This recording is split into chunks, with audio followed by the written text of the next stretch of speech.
Any thoughts on that? She's a boss woman. She is a boss lady. She is a boss lady.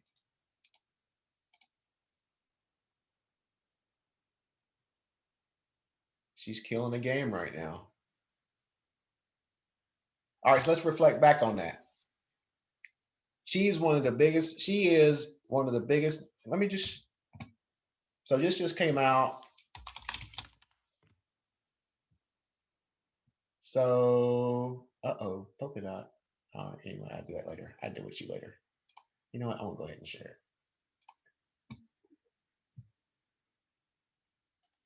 Um, let's see here. This came out yesterday. Oh, well, this is a see. She's everywhere. Wait a minute. This is this is a conference we're doing in South Africa. She's gonna be the keynote at the conference in South Africa. Then this came out. Where is it at? I post too much crap. It's crazy. So this came out yesterday. Thinkers 360. This is a new one. Top 50 global thought leaders and influencers in sustainability. You had the top two people on the call. Bosses. But seriously, I mean, she's all over the place. But my point is, she might be one of the biggest names in supply chain, right? But what she just said, I would have cleaned it up a bit. But what she just said, you don't care about what anybody else thinks. That's the most important part, right? And Cass pretty much told me that last week. But that's how she got in those roles at IBM, and yeah. So she's a partner at IBM. IBM made that role for her. IBM said, "We need you. We'll figure it out." IBM had to figure out how to license a human being for the first time in their history because of her. They had to figure out how to license a supply chain queen, a human, because of her, the person you just spoke with, right? So we tell our story, and we say that we don't come from people that had careers in the industry where our parents knew people. No, we came from the bottom, and we worked and we busted our butt, right? So anything is possible if you just put the work in, right?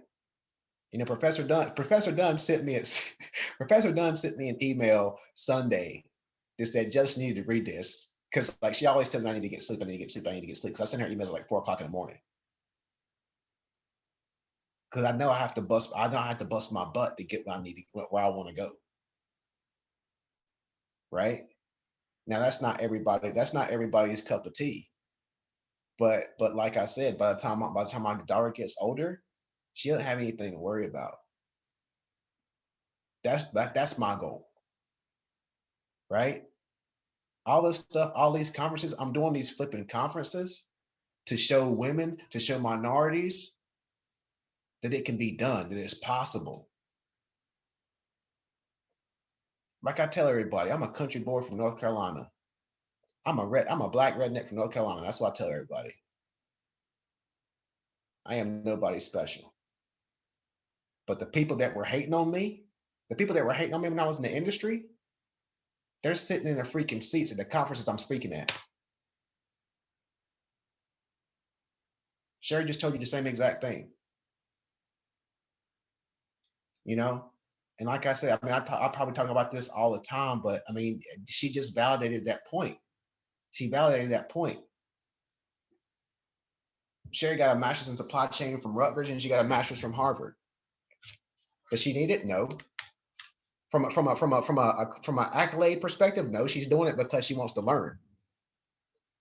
I'm getting my master's. I'm getting another master's now from Penn State in sustainability. I know sustainability, obviously, but I'm getting it because I want to learn. I don't know the policy the policy part of it. So that's why I'm getting a master's to understand the policy part of it. Right? But my mindset is I'm doing the research anyway. I might as well get a degree in the process. I'm researching anyway.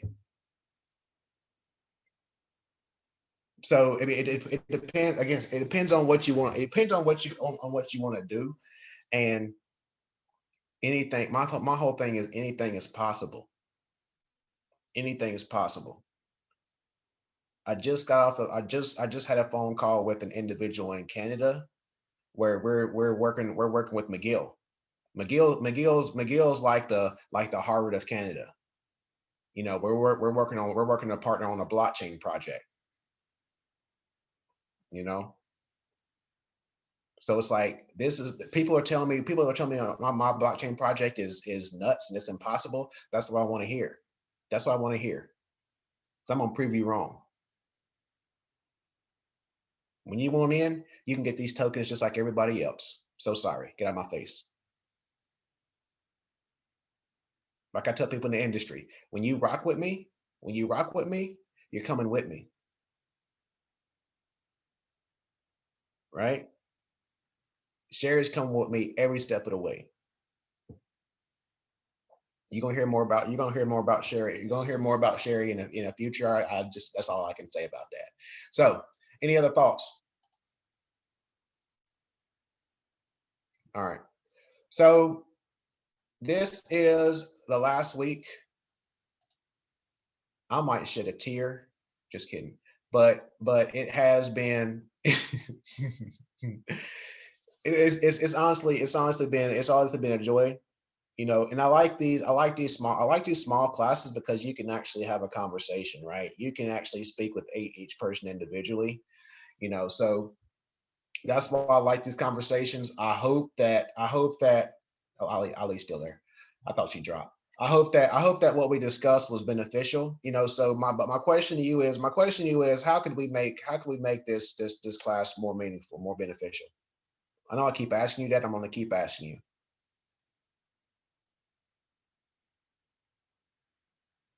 I thought it was great. I think it's always nice to have like guest speakers. Like this was awesome, and just hearing your personal story is great. So I would say, if anything, like one or two more guest speakers would be nice.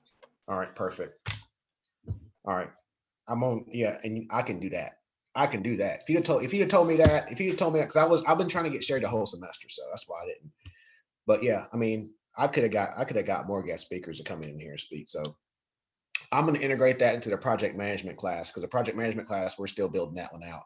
We did the first two interviews. So just to give you a preview, I have I have I can just show you. So actually, Megan Norris, funny story. She's actually my neighbor. But she's a senior advisor, actually a project manager for NIH. So she's a PM for the government. So I actually interviewed her. I actually interviewed her to bring in the government aspect to project management. So she's going to talk about the lean and agile aspects of project management. I also have Henwood, Joe Henwood. So he is the VP of omnichannel at Levi's. I'm actually collaborating with him on some blockchain stuff. So he actually came and guest lecture at one of my classes at Penn State. So he's going to come in and he's going to talk about change management from a project management perspective. And then also, this is So Alicia, so you think Sherry's bad? Alicia's even worse. So Alicia, Alicia is honestly, like, all jokes aside, she's my favorite PM of all time. She was a PM at Intel whenever I was working at Intel. So she's talking about project change management. So change management within the project. So Joe's talking about it from an executive perspective, and then Alicia's talking about change management and scope management from a project perspective. So those are the three interviews we're gonna have, and then Professor Dunn's doing a interview, I think, with a project manager from Amazon, I believe. I think she's doing that one. So those are the interviews we're going to have. That's going to be embedded within the course itself, within the project management class. So that look forward to that one. We're going to run that for the first time in the fall. Again, like I said, I think that I'm going to be on campus on that one for that one. So yeah, so that's a good feedback in terms of the guest speakers, because I mean I can bring them in. So anything else in terms of how to make this course better?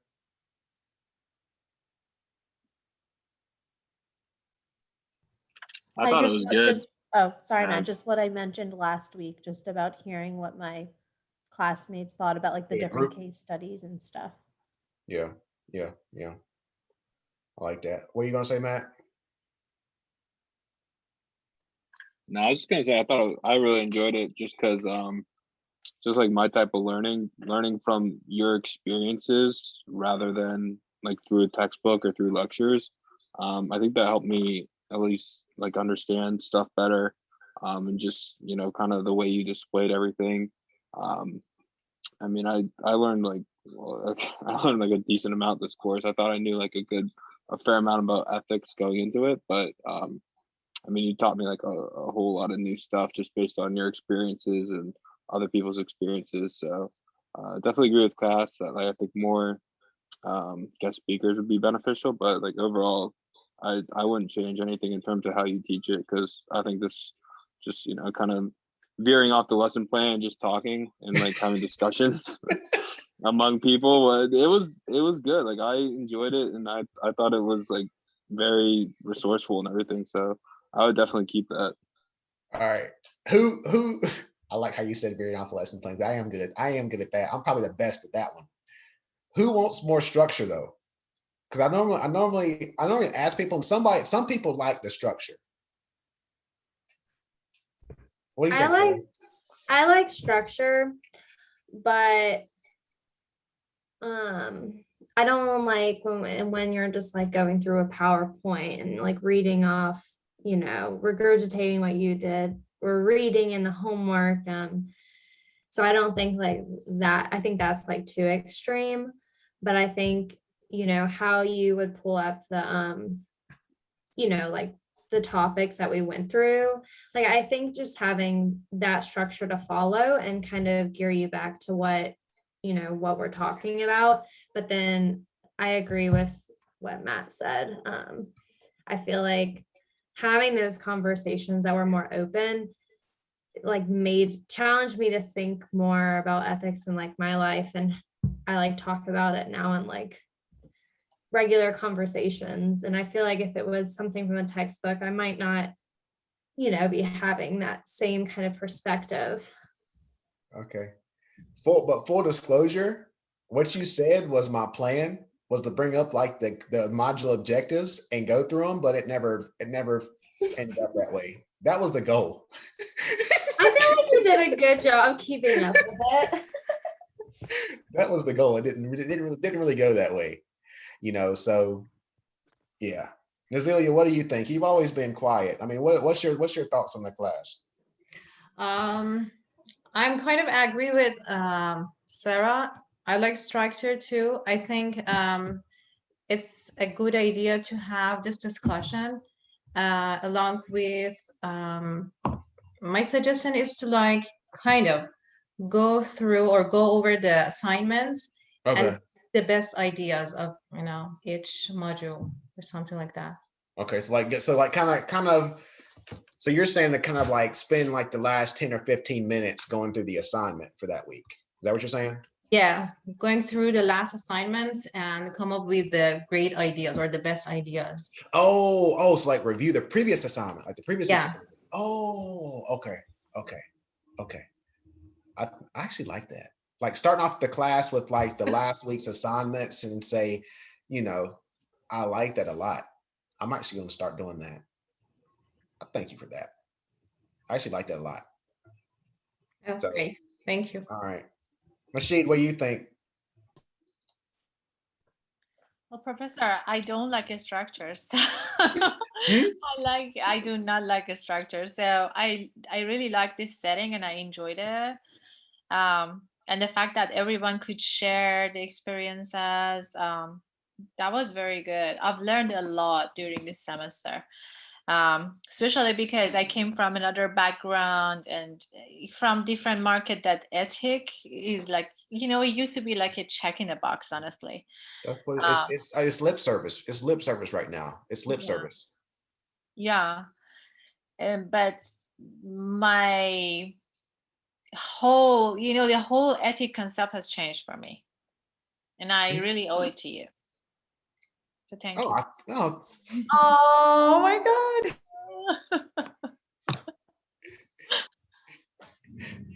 all right. Check it out.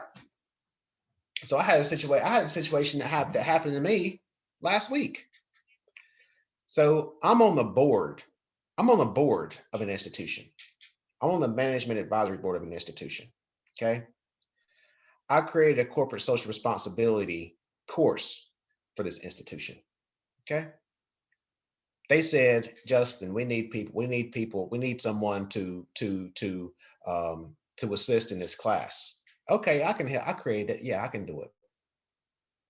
They had me grading papers like a damn like a doggone TA. I created a doggone class. And you're going to treat me like a TA and say, "Oh, we're say the institution requirements are you have to turn in grades in the next 48 hours."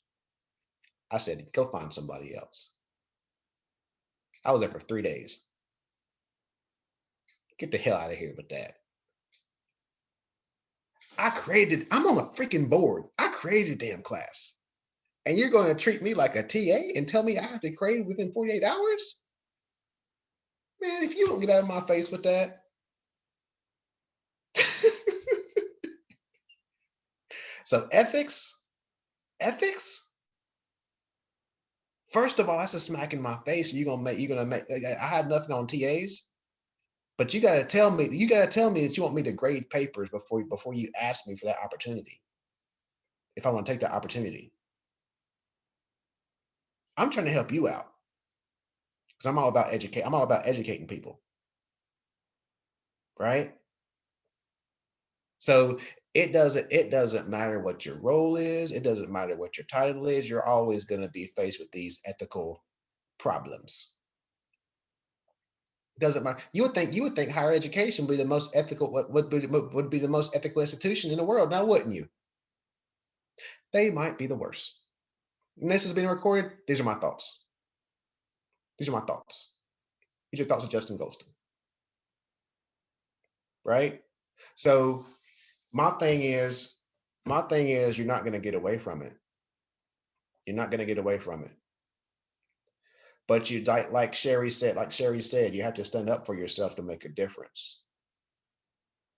And after Cass called me out, I had a call with the guy from Singapore on Sunday. I said, let's do this thing.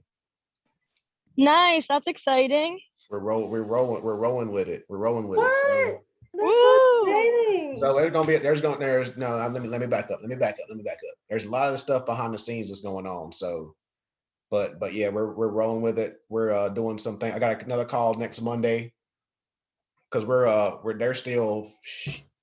they're still about 500,000 short on their seed fund, on their seed raise. So they're going to do their seed raise. We're going to start pumping it. We're going to start pumping it in Singapore. We're going to start operating in Singapore. Then we're going to move it to the US. That might be. You're gonna have to keep us updated on your journey. Well, you stay connected. You might be a part of it. Love it. Like I tell it, that's open for everybody. I tell everybody, if you demonstrate you can put the work in, I'm not BSing you whenever I tell you this. When you demonstrate, you know I don't BS. Let me show you. Where is it at? Where is it at? Let me see here, Andy. Let's see here. So this is one project. You see my screen, right? See my screen, right? This is the CEO of a company. I'm giving out student names. There's one, boom, two, boom. Giving them work, giving them internships to the CEO. All it does is take for me to co-sign, and these people have internships, right? So like I said, whenever I co-sign, you're gonna get an internship or get a job. Like I said, you have to stick with me and tell me what industry you want to get into. I know the people. I'm passionate about this stuff, especially getting women in this space. That's my. I just got off the phone with this lady. So Justina, she's in Canada. She does a lot of stuff on blockchain. So we're collaborating. We're getting women in blockchain. This is the one I'm collaborating with in McGill to get in McGill and start getting students from McGill for my project. That's why I send emails to Professor Dunn at 4:00 in the morning, because we're making these connections and we're building up these blockchains. We're building up these projects, I mean. Right? And this whole blockchain thing, this project, in my opinion, is about to go crazy. So we got let's see here. Where's my Discord? So we just started last week. On this Discord room. And where is it at?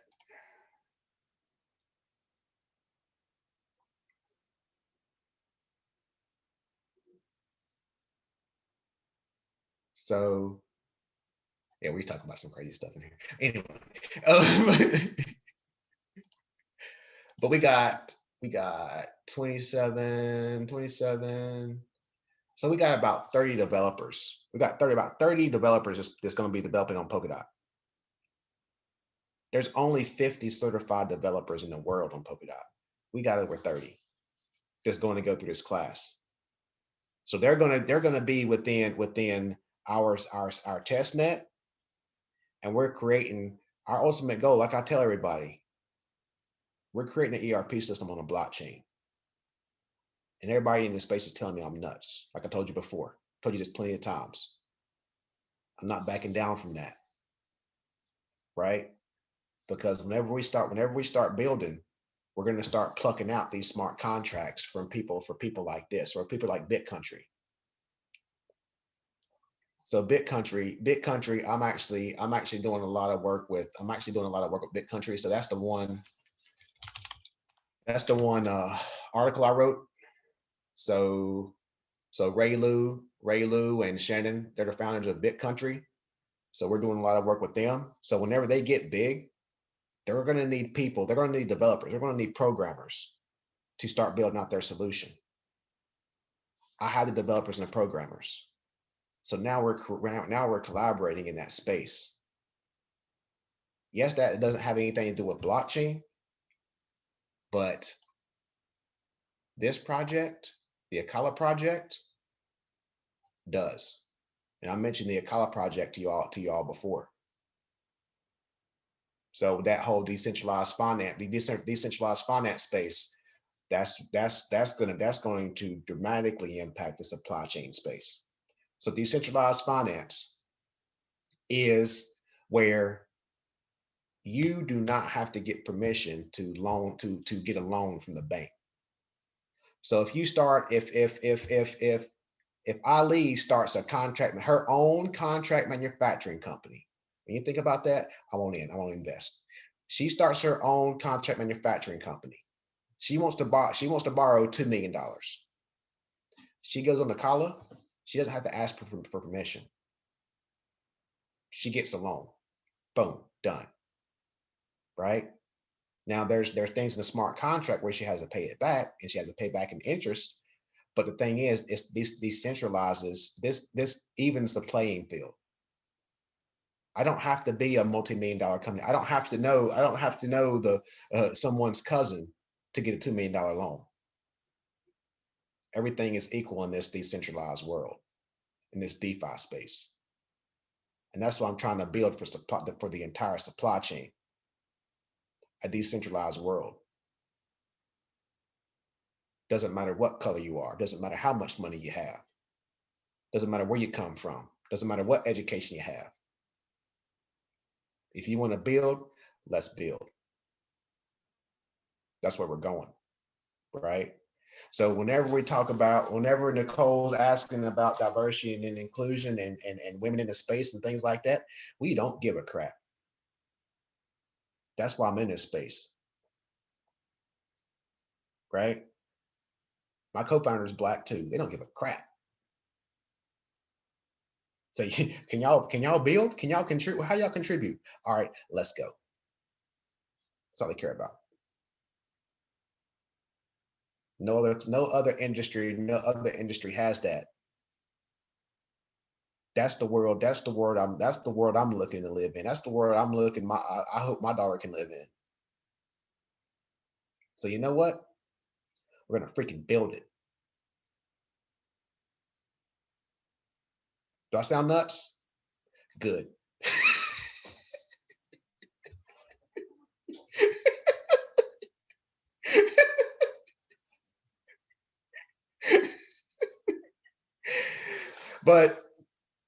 But going back to getting back on topic. Yes, I kind of, what did Matt say? I veered off. Yeah, I really veered off on that one, didn't I? So going back to what we're supposed to discuss this week, in terms of change management. I'll say in every single class, change management is the most important piece. I said it last week, right?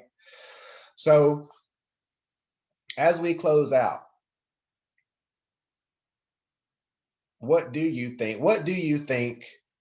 How do you think change management is going to impact how we move forward from an ethical perspective and from a sustainability perspective? What do you think? What change management practices are going to be required? I think we started talking about this last week.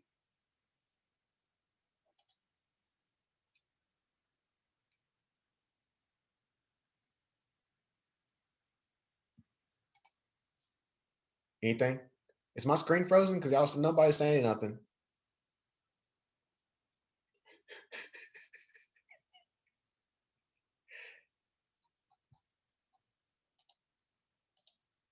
Nothing?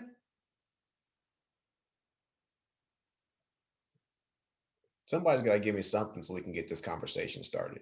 I don't think I understand the question. Like, what are you asking? Like, you clearly need like leadership buy-in Okay. to have any change happen, but I don't understand the question.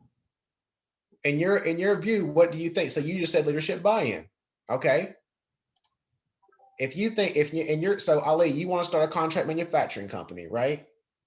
So let's say that in your organization, you want to start a contract manufacturing arm for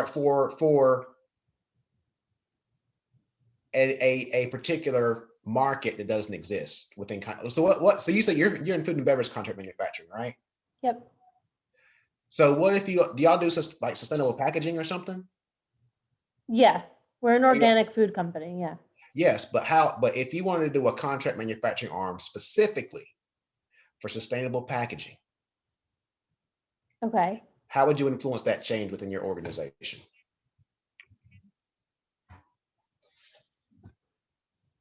You're trying to introduce something that doesn't exist in your organization.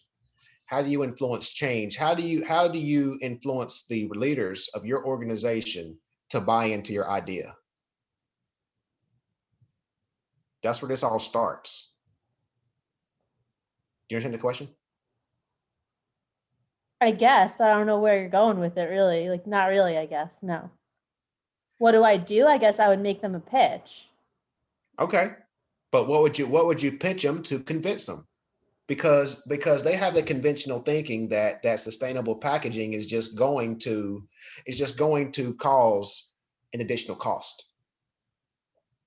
What steps are you going to take to say, yes, we're going to have a high front end cost before setup? Yeah, but like cost. long term, there would be cost savings. Yeah. There you go. Right. So you're first going to have to influence your leadership, right? But then you're going to have to influence the people of the organization, because if the people of the organization start buzzing about it, then the leaders are going to start listening, right? Does that make sense? Anything else? Anyone have anything else to add on that? Or is everyone still not clear? You gotta lure them into what's in it for them. Ooh, ooh, ooh. Actually, with my people, it's like that. And then like you're gonna win by doing this and this and this and this, and then your people are gonna win by taking on this and this and this, and then the company itself. So it's them first, and then their department, and then the company as a whole. Mhm. But what steps I would take, I don't know. I think it depends on what. So you talk about what's in it for them. That's actually very. What time is it there? It's dark there.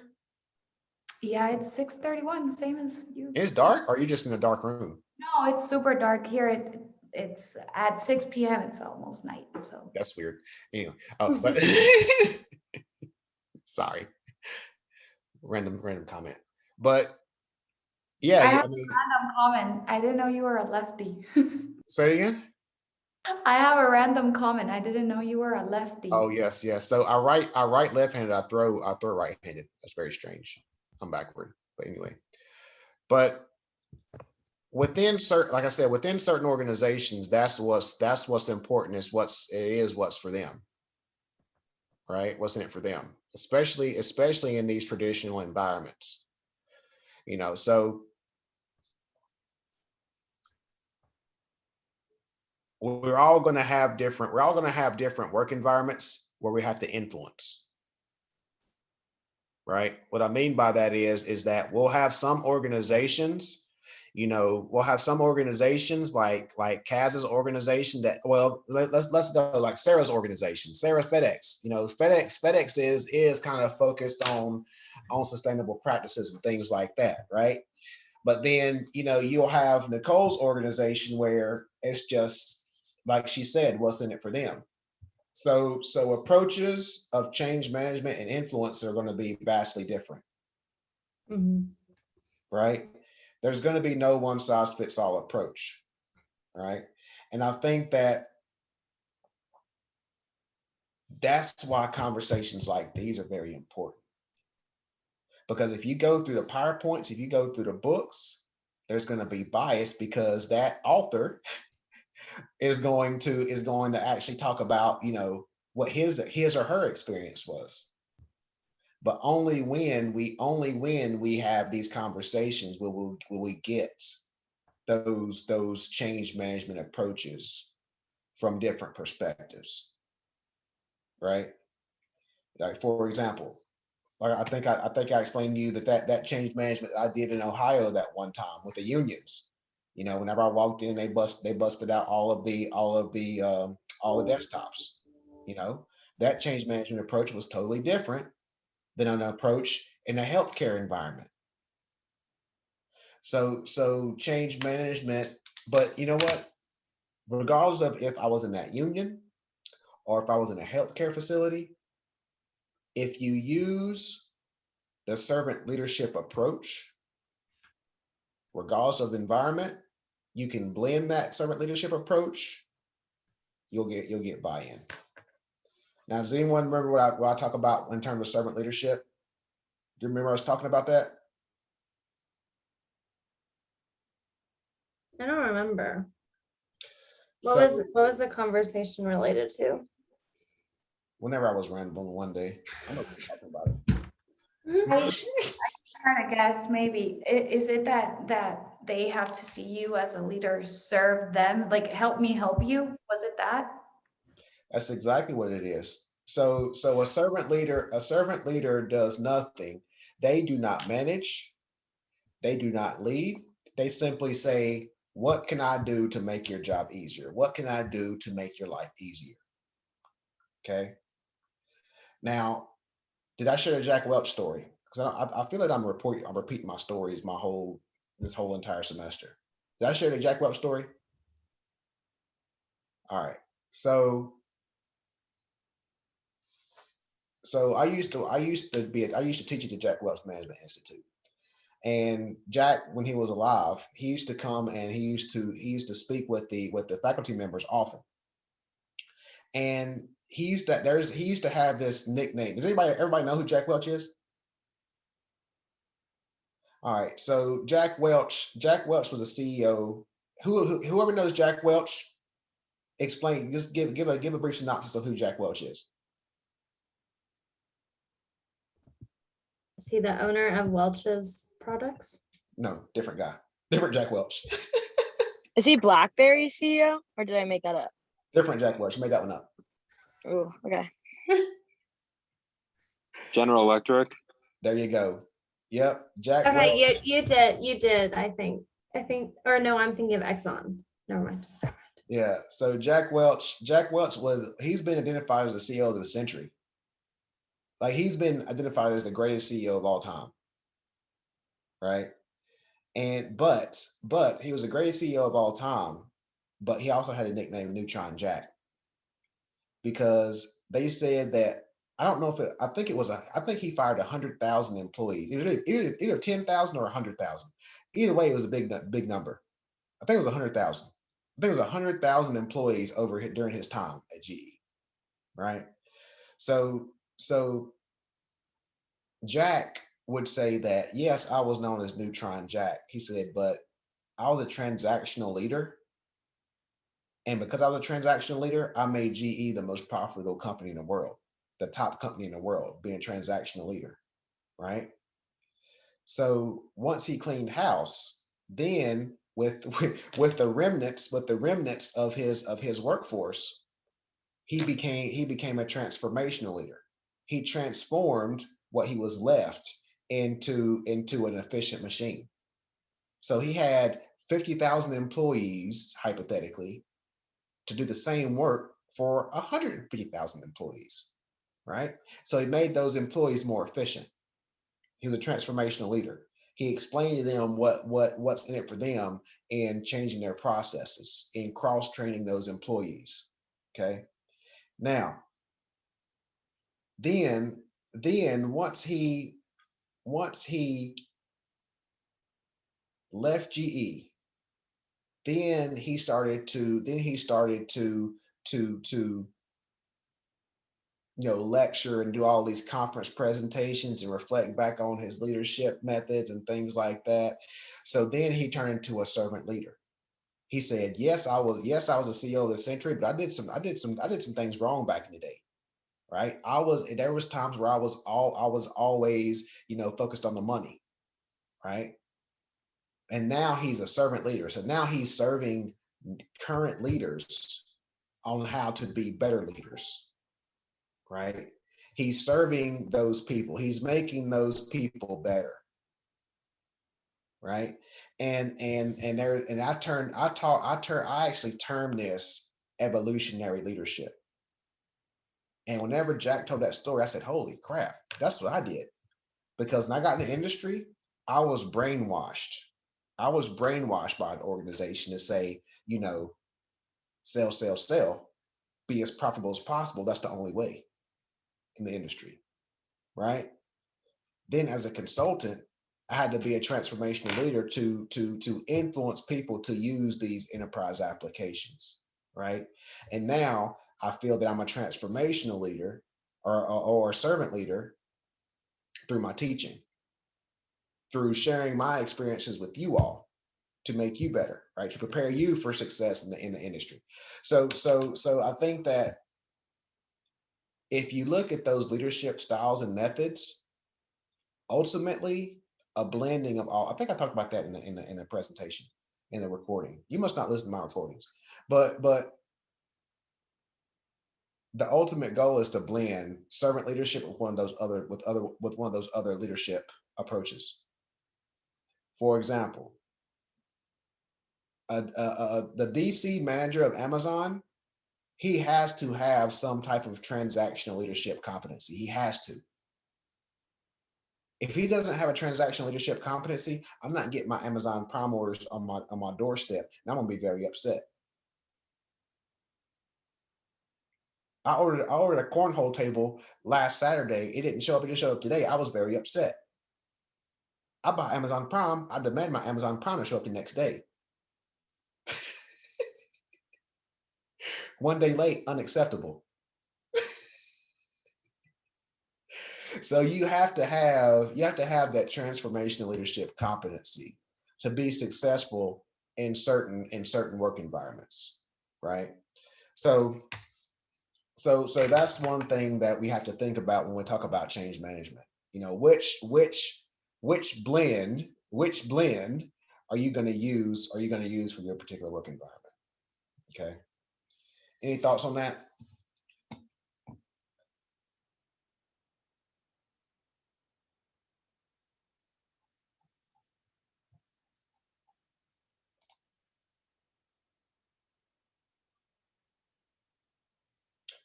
So I like to think that I'd be a servant leader, and take that approach. The way I kind of always think about it is like also being kind of like a boots on the ground leader, where you're working with your employees and it doesn't feel like that huge separation between the what's going on at the lower level, and you're just kind of a figurehead. Like you understand how the employees feel and what's going on, and it's more personable, and then people are more willing to do things for you because you serve them, like you said. Yeah, it's all about, in my opinion, with me, it's all about walking the talk, right? Like I say multiple times in here. I mean, we get a lot of these leaders that talk all these things. They say all the right things. They give all this lip service. I just come back and I say, prove it. I say, show me where you're doing what you say you're doing, right? And like I say time and time again, I'm not in the industry anymore, so I can say those things, right? Because half of it's BS, right? So, Nicole, do you want to say something? Thank you for that, Sarah. Because you've actually started an exercise for everybody. Thanks, Sarah, for this next thing we're about to do. Sorry, guys. Nicole, what are you going to say? Yeah, continuing what Sarah said, this question is for you though. How do you draw the line between being empathetic and then when the conversation starts to being gossip? Give me an example. Give me an example. So when I go to the factory, I have somebody from the plant being, oh, you know what, Port told us this and this and this, and then I go to Port and they're like, oh yeah, but plant isn't putting the putting the the flour in the right barge. They're not doing what they're supposed to, blah blah blah. And then they all come and they tell me this, and it's like, oh my good Lord, what is the truth? And I try to listen as much as I can, and be empathetic and and being there present. But then it's like, my God, when am I human resources or what I'm trying to say? And then like sometimes it feels like it's gossip. And I want to be the right leader for them now, but I also want to protect myself. All right. Got the answer. So this falls in change management. So So when I had my first job out of undergrad, I was working for a software company, and the vice president every month during our own hands meeting and everything, right? The last 15 minutes, he would always have on the agenda rumor mill. So whatever rumors were circulating around the organization, he put it out there. So if you're starting a rumor, put it on Front Street. He actually was. Put it on Front Street. But you know what? It stopped it right then and there. Because now people know that he knows. It stopped it. So they would have the rumor mill. So he knew the rumors, but out of respect, he would say, if you hear rumors, email me before. He knew what they were. Email me before our all hands meeting, right? So he would go down a rumor mill, and then he, as a leader, would dispel the rumors. He would debunk the rumors, regardless of how bad they were, right? But again, you as a leader, going back to what we just talked about, what Sarah's talking about, you walk the talk. If you claim you have this open door policy, prove it. You got the rumor mill, you got some bad stuff happening at your company, it's a rumor mill, prove it. Yeah, we're not doing great right now. Yes, we might have to do some layoffs. Say it. Why are you gonna hide it whenever it's gonna happen? That's why I couldn't stand about the industry. I would be a part of meetings where they say we're gonna lay off these 15 people in 4 weeks. Why in the hell are you gonna tell me this in 4 weeks? I say, okay, all right, you're gonna do it in 4 weeks. You have 4 weeks to find them another freaking job. You know people. See if anybody else is hiring. That was my deal when I was a consultant and I was serving on boards. Going back to Jack Welch. Jack Welch said you love them on the way out the same way you love them on the way in. Oh, you're all about hiring these people, huh? May you repeat that again? I couldn't listen. Love them on the way out the same way you love them on the way in. Whenever you need people to do work, oh, you're all about giving them these salaries to get them on board so you can get your work done, right? But then whenever things aren't going so well, you want to lay them off, you want to kick them to the curb. This industry's small. People don't forget. And like I said before, people remember. So like for example, in the maritime industry during the pandemic, those carriers, they were making like 10x what they would usually charge. And I said in the conference, I said these organizations are going to remember these prices that we're getting charged. They're going to remember who treated them well and who didn't treat them well. I said, when we turn back to normalcy, you're going to see a shift. So I mean, and that's the same. It's the same thing in the industry. Because I said this to another individual. If you look at vice presidents at a lot of these small and medium organizations, go on LinkedIn right now and look at their track record at companies. The majority of them, they're VP at this place for a year, VP at this place for a year and a half, VP at this place for 2 years. I wonder why. Because you suck.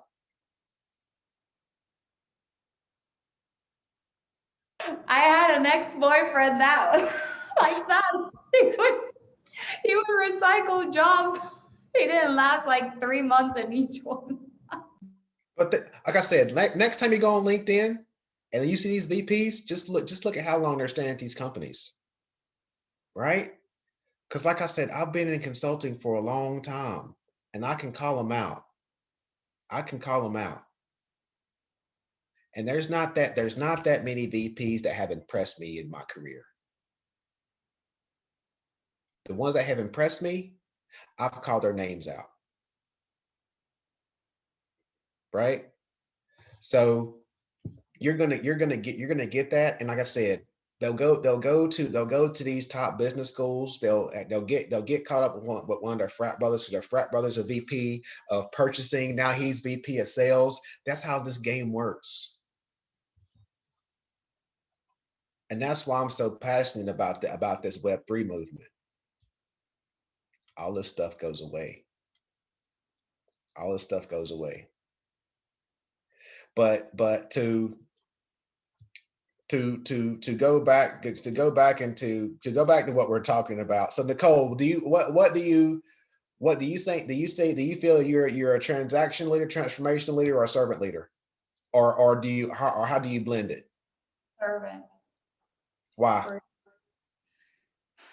Okay, this is gonna sound like cliche, but I feel that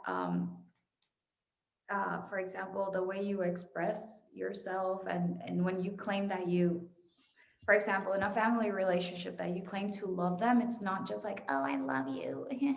It's like you actually have to serve people, and you gotta give back in any way, shape, or form possible that you can. And I feel that these people, like, they work in a hostile environment. It's not a go dandy place. And when I go there, I try to like make them feel that they're heard and seen, and they're not just like another disposable person. And yes, there's the fact that's true, but it's also the fact, as you say, like it's a small industry, and our competitors, like here, we're only 5. That's it. So it's Yeah, but is it for them to how easy is it for those employees to go to that other competitor, or for that competitor to poach your employees? Why do they choose us over them? No. So like let's say it's someone in that company makes an employee upset. How easy is it for your employees to go to one of your competitors? Oh, it's not as easy. It's not as easy because we take care of them in a way that, but then that's the thing. It's like I feel that they have more safety net, like there's a safety net, but within their department, not as much as the whole entity. That's where my problem is. Mhm. Like the person working in plant will 100% rely on his manager, and but not to the manager of the whole entity. And they will never go to human resources. They will go directly to their boss, because there's like that trust, I guess. But yeah, they identify themselves more with their boss, and then the two main managers don't like each other very much. So it definitely, like, you can feel the tension between plant and port. Mhm. Yeah, you told me that before. Yeah. But how can you change that? That's change management. That's change I know. management. How do you change? You're in this class. How do you change that? You're gonna pass or fail because of based on your answer.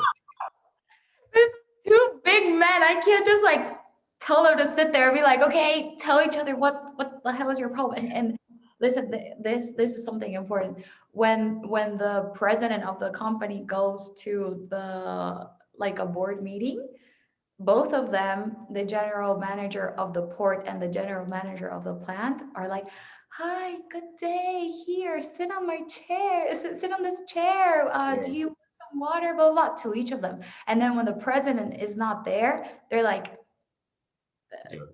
yeah. So, you know. It's business. That's business.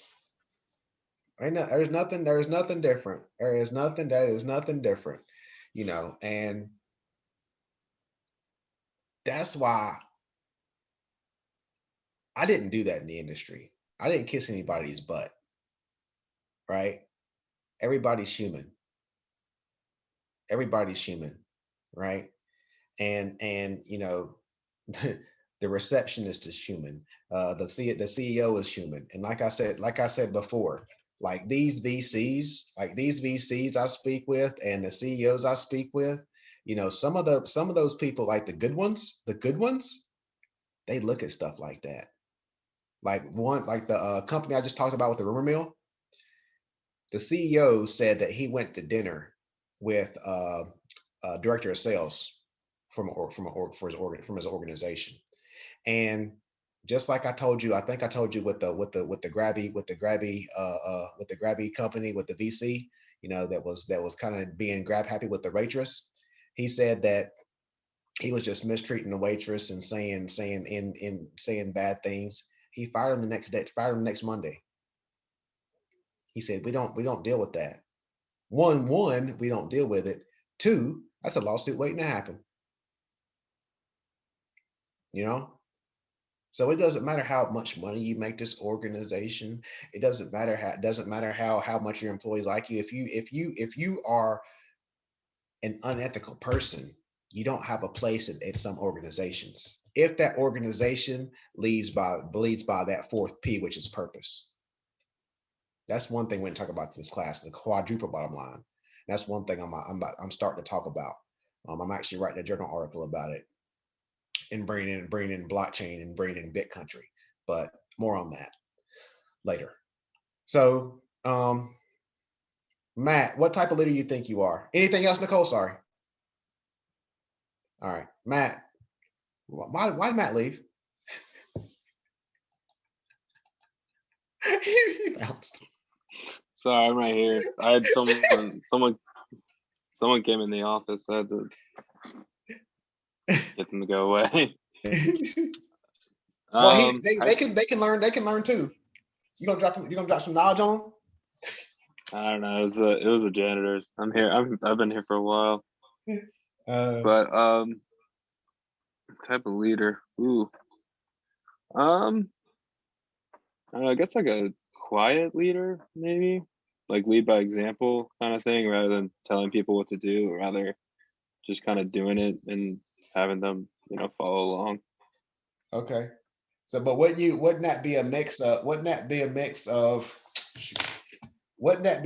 transactional leader though? Because you have to be a transactional leader for your role, correct?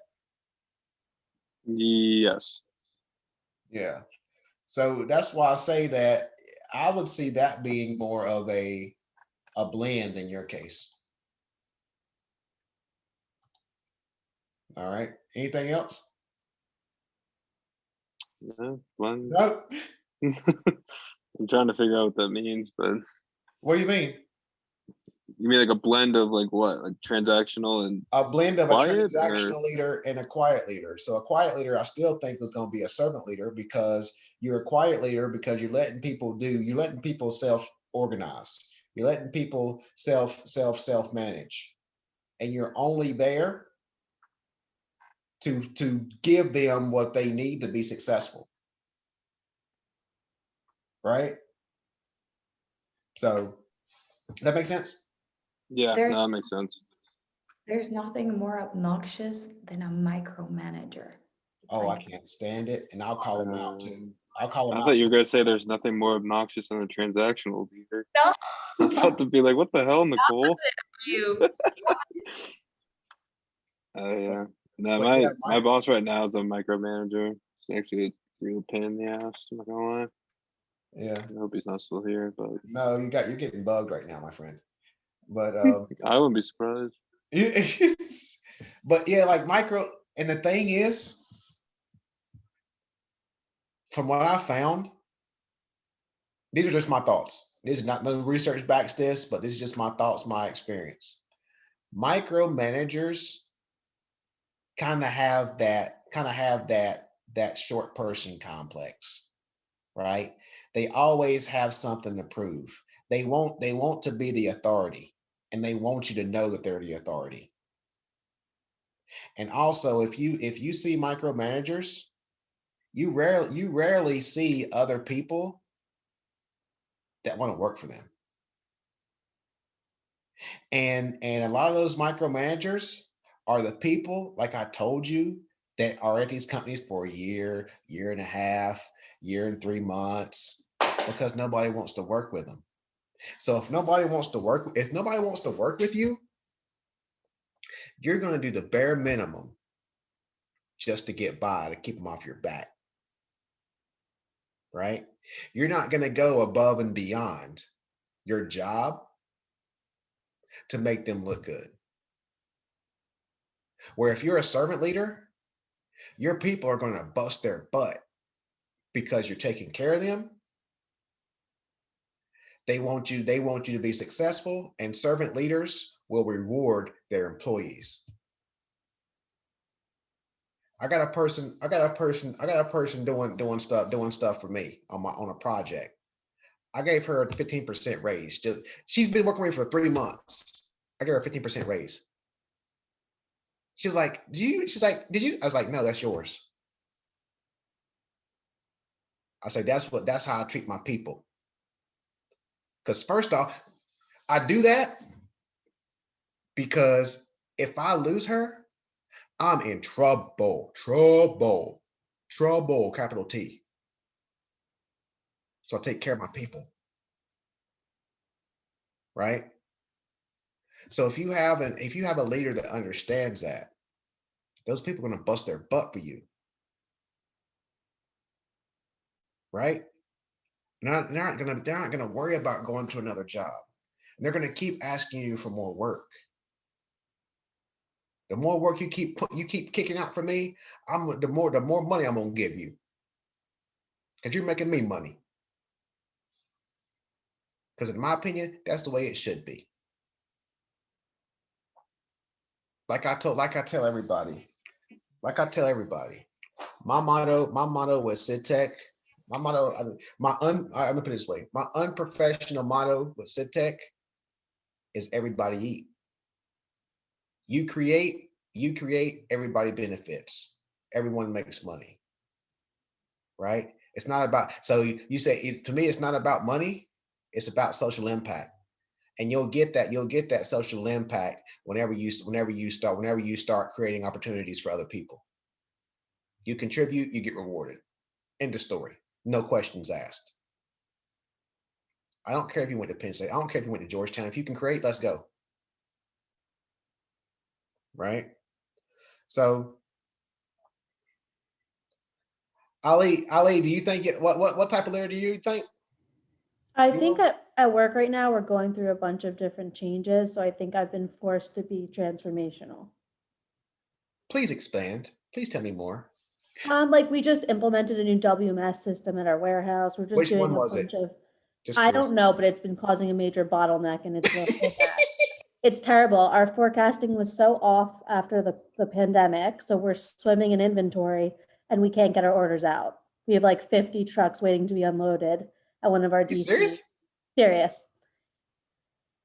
So you're gonna have a lot of expired product if you're swimming in inventory. Absolutely. And some of our products are short shelf life. We make yogurt, we make snacks. You're talking 2 to 4 weeks of shelf life. Ooh wee. Are you tracking that so you don't send out expired product? No, we're not gonna send out expired product, but we're eating the cost. It's insane. Yeah, I can imagine. 'Cause I work for a food distributor, and like there's 3 buckets in distribution. So there's a sell by date. One's the absolute latest date. You can sell it. Then there's a ship by date, the absolute last date you can ship it. You can ship it. Then there's a use by date. We have customer guarantees, which is different than an expiration date. Yeah. So we had a lot of problems. We had a lot of problems with that because we dealt with yogurt, caviar, absolute nightmare. Caviar is absolute nightmare. But and then sometimes we'll try to get sneaky and like reduce the customer guarantee, but then they always end up just shipping it back. Yeah. Because we had to deal with Wegmans and Whole Foods. They don't play no games. They play no games. No. They play no games. Transformational leader, say like with you, like in distribution, you have to have some, maybe not in your role, but like in a distribution center, you have to have some level of transactional leadership because you have to get those transactions out. to keep those high customer service levels. You have to. You have to. You know, so that's one thing. That's one thing that I always explain. If you're in that distribution manufacturing, depending on what type of manufacturing you do, but distribution, without a doubt, you got to have some level of transactional leadership to get those orders out the door. So that's why I say that. I always say the example of, you know, with Amazon, I don't see that much transformational leadership in Amazon. We got to get these orders out, and I'll still help you. I'll still be here to help you. But first and foremost, we have to get these orders out. I think FedEx will be the same, like FedEx, the FedEx actual DC itself. I would see FedEx being in the same way. We got to get these orders out, you know, so. That's why the healthcare is so different, because we have to think about, like, instead of getting just packages there on time, it's like, how do we get them there without them diverging from their temperature that they're supposed to be in? Yeah. And so it's really challenging to think about things from like the e-commerce to the high value shipments. Yeah. My sheet. Oh, shoot. All right. My sheet. I see you. Yeah, the link's broken. All right. So anything else, Ali? No. Okay. All right, Mashid, I'm working on that link now. But what do you think? What type of leader do you think you are? Thank you. I'd like to be the transitional one, but I am the kind of like quiet manager too, just like Matt. But it's kind of combination, as you know. I'm trying to help as much as I can, help them to grow and get their job done. I don't want to intervene as much as I can. Mm-hmm. Yeah, I think that's the way I do it. Okay, excellent. Well, I guess too, like the best leader probably is a combination, has all three of those traits. That's what I've said to me, in my opinion, that's the ultimate goal. I try to blend everything. Oh man, I'm trying to upload this video. Let me see if this works. But yeah, that's an excellent point. Oh man, let me see if this works. Yes.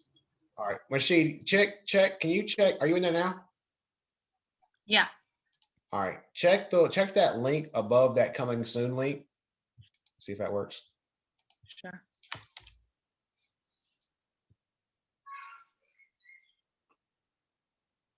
I don't know how to get the embedding, but at least you got the video. Yes, it does. Thank you. All right, perfect. All right, so yeah, I think, like I said, I think in that video I talk a lot about this, these three approaches. So Celine, you've been very quiet today. I haven't heard you say a word. That's not a good thing. Hello. Yeah, so I think I haven't been exposed to circumstances where I could be a transformational leader. So far, I've been just because of I worked in manufacturing, so I've been basically transactional leader. Mm-hmm. Mm-hmm. Excellent. Okay.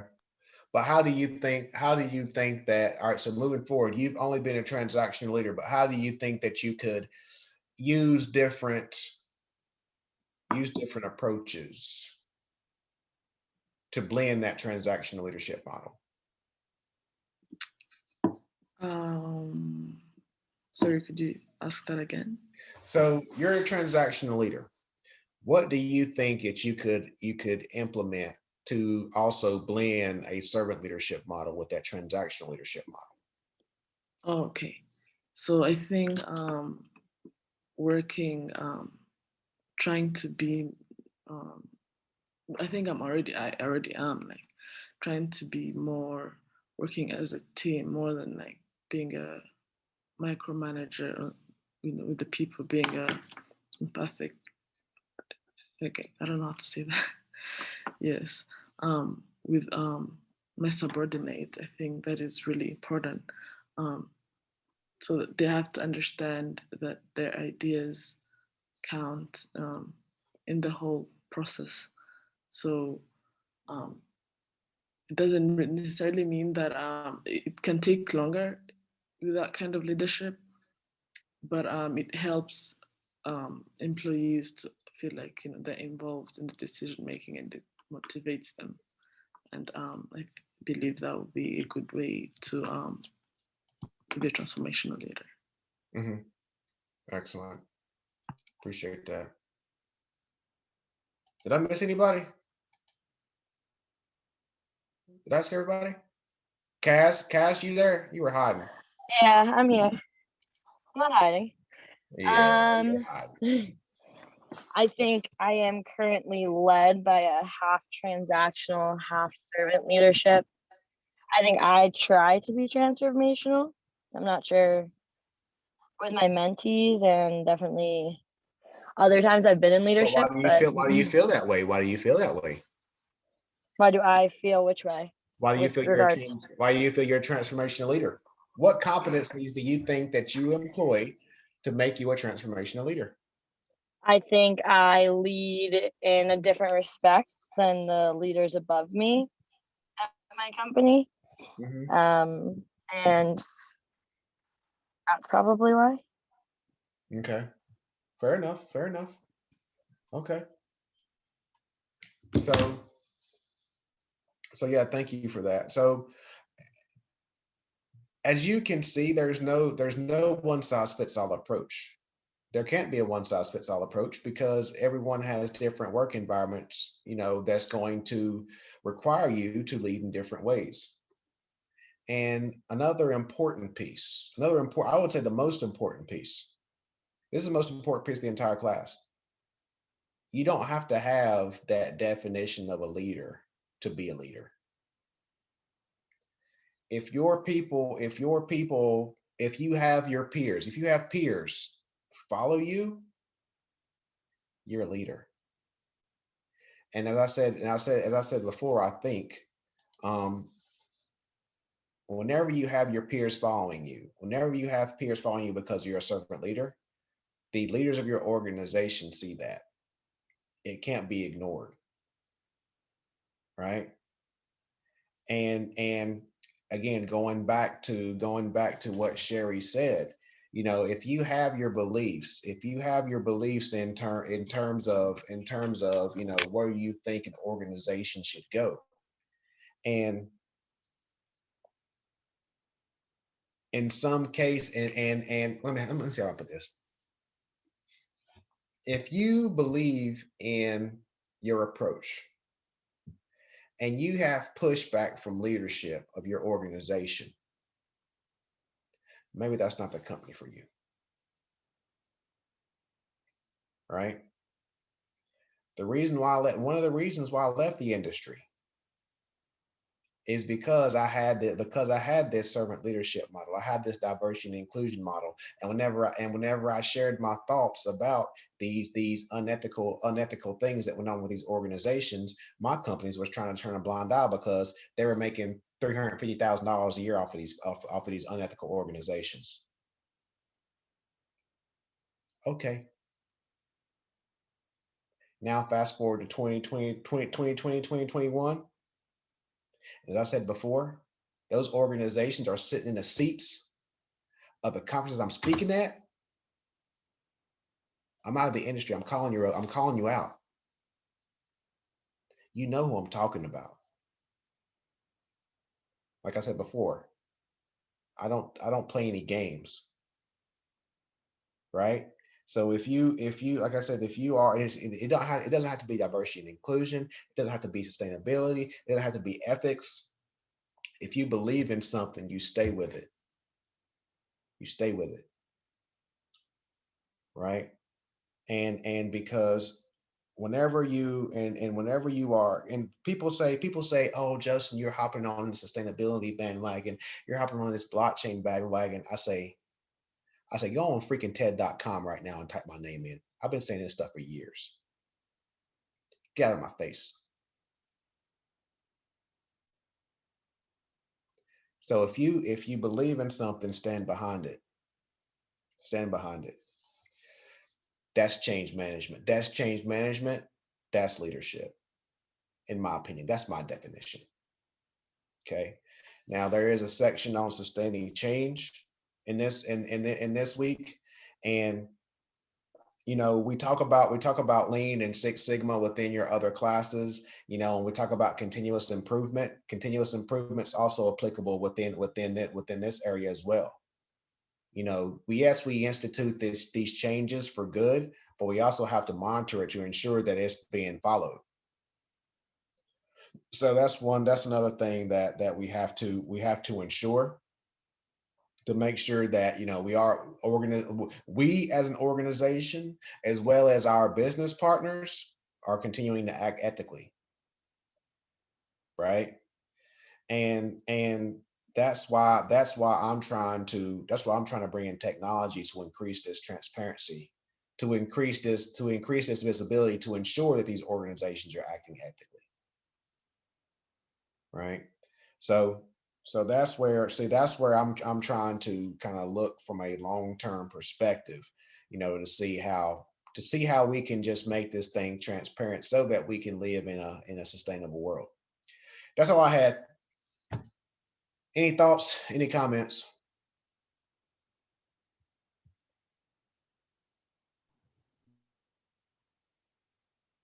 Tough challenge, but not impossible. What do you mean? On what? Oh, What? tough challenge on what? Tough challenge on every aspect, But give me 1 second. Papi, estoy en clase. Mind that.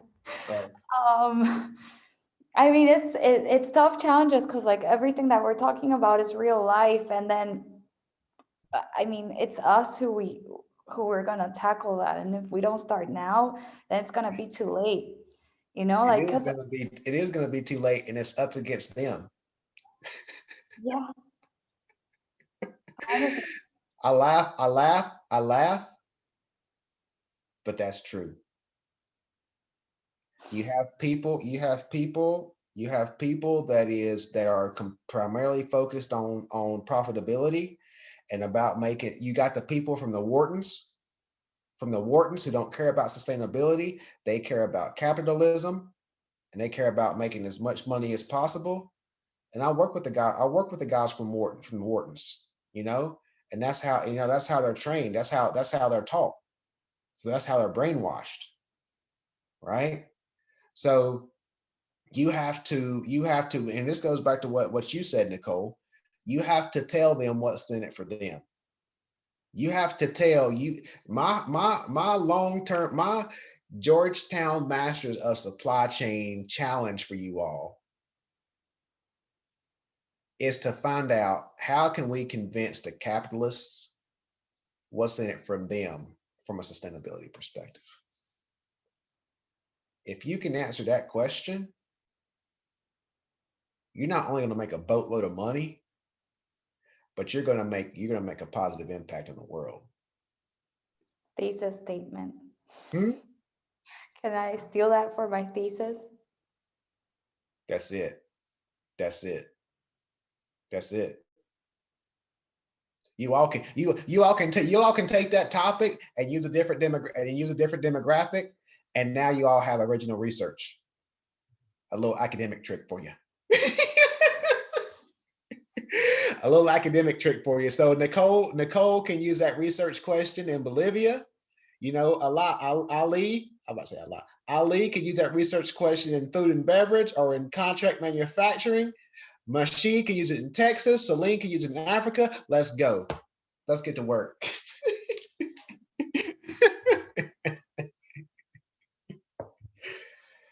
But that's how we have to make an impact. And my thing is, some people might say, well, my ideas are crazy. I get it. But you know what? I'm gonna flood the market with it because somebody's gonna agree with me. That's the mindset you have to have. And and Nicole actually made an amazing point. She made it a very good point. I would say start. Yes, you all have a long way to go in the program, but start thinking about that thesis topic, because that thesis, I don't think me and you are going to go for a PhD. So that thesis topic, if you do, let me know. I can help you. If that thesis topic is what you're going to hang your hat on. And what I mean by that is that I just finished a capstone. I just finished a capstone course at a University of Cumberland for their blockchain program. And I said, our mindset, we're doing this thesis to publish. I accept nothing less. So with them going in with that mindset, they have to understand what it takes to publish a peer-reviewed journal article. Right? So my challenge to you all is to research what it takes to do a peer-reviewed journal article, and to think about what topic you want to hang your hat on. Your hat, your beret, whatever. What do you want to hang it on? Right? Because that's what's going to make the impact. Because my thing is, I'm getting deep because we're done talking. It's the last time I'm gonna talk to y'all. Y'all saying thank God, but I seen you shake your head, Ali. I seen that. But my thing is, there's thousands of people that get graduate degrees. Yes, there's not so many in supply chain, but like I told my 110 undergrads from Penn State last week, you're gonna have you got thousands of people from Penn State getting an undergrad right now. This week, this Saturday, there are thousands of people getting an undergrad degree just like you. What's going to be your differentiator? Now, transferring that to a master's degree, there's thousands of people that's getting a master's once you all graduate. What's going to be your differentiator? Yes, I'm big on certifications, but I'll look further, as I hope you could tell by now. That differentiator from those people with the certifications and the masters, if you publish your thesis, that's your differentiator. When you publish a thesis in an academic journal, now you're the subject matter expert on that topic. If Ali were to publish a peer-reviewed academic journal article on contract manufacturing in the food and beverage industry, and she works in the industry, she might be one of the only people that knows that.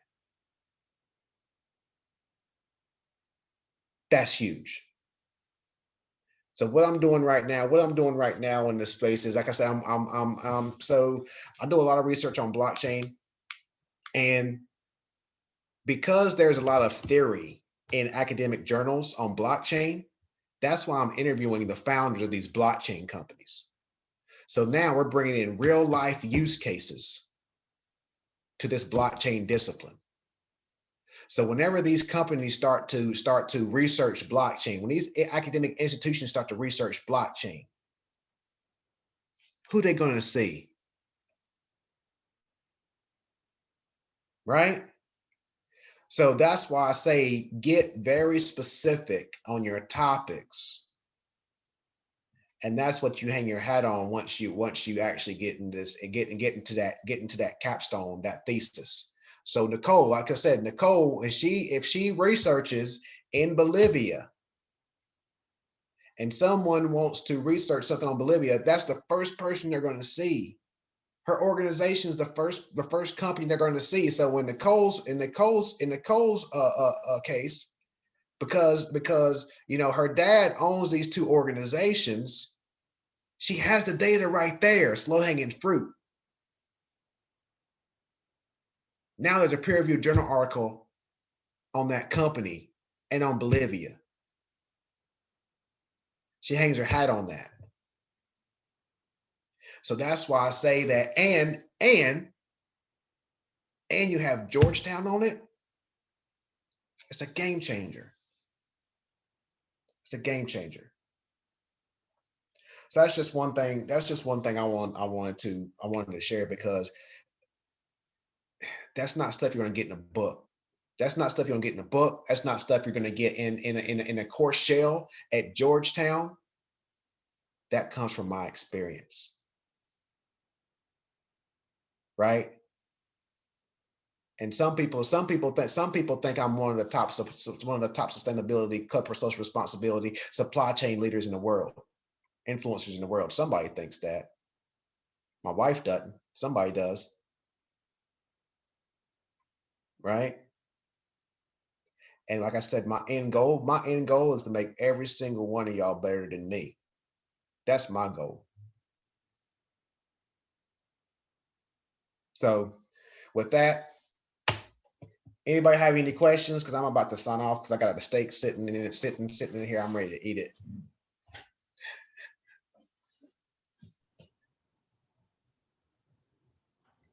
Thanks for a great semester, Professor. All right, I appreciate it. I said, yeah, like I said, the project management's coming up. Did Professor Dunn send y'all information about the thesis, about the capstone class? No. All right, I'm not gonna say anything then. All right, so well, you didn't hear it from. Let me start.